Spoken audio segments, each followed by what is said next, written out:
جتنے بھی مسلمان مرد اور عورتیں ہیں کہ پوری دنیا کے اندر ان سب کے برابر اگر اسے اجر و ثواب چاہیے تو پھر اس دعا کا اہتمام کریں۔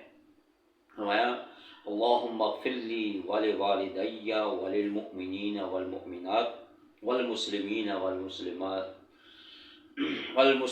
والمسلمات، اور یہ دعا کو پڑھتے رہے۔